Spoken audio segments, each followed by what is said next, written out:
మీకు ఒక కథ చెప్తాను, స్టోరీ జరిగిన ఒక సంఘటన చెప్తాను.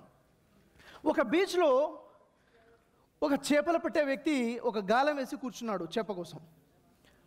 చల్లటి గాలి వస్తుంది, ఒక గాలం వేసి అక్కడ చేప ఒకవేళ గాలానికి పడితే అతనికి అర్థమయ్యే విధంగా ఏర్పాటు చేసుకుని ప్రశాంతంగా అక్కడ పడుకున్నాడు. పైన ఆకాశం చూస్తున్నాడు, గాలిని అనుభవిస్తున్నాడు.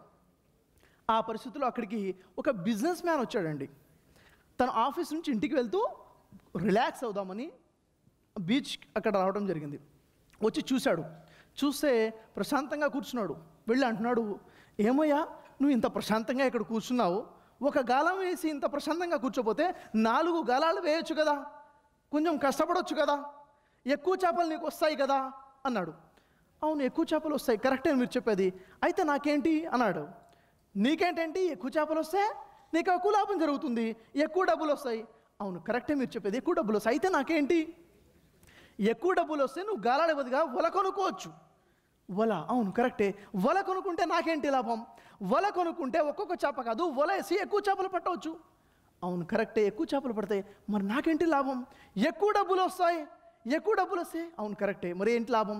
ఒక బోట్ కొనుక్కోవచ్చు చేపలు పట్టడం కోసం, లోపలికి వెళ్ళొచ్చు, పెద్ద పెద్ద చేపలు పట్టవచ్చు. అవును కరెక్టే మీరు చెప్తుంది, మరి ఏంటి లాభం? ఇంకా పెద్ద బోట్ కొనుక్కోవచ్చు, చాలామంది పనివాళ్ళని పెట్టుకోవచ్చు, వాళ్ళతో పాటు పెద్ద బిజినెస్ స్టార్ట్ చేయొచ్చు, ఎక్స్పోర్ట్ చేయొచ్చు.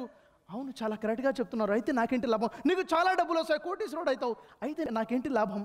అప్పుడు నీకు పని చేయాల్సిన అవసరమే ఉండదు, నువ్వు హ్యాపీగా బీచ్లో పడుకొని హ్యాపీగా ఎంజాయ్ చేయొచ్చు. ఇప్పుడు నేను చేస్తుందేంటి?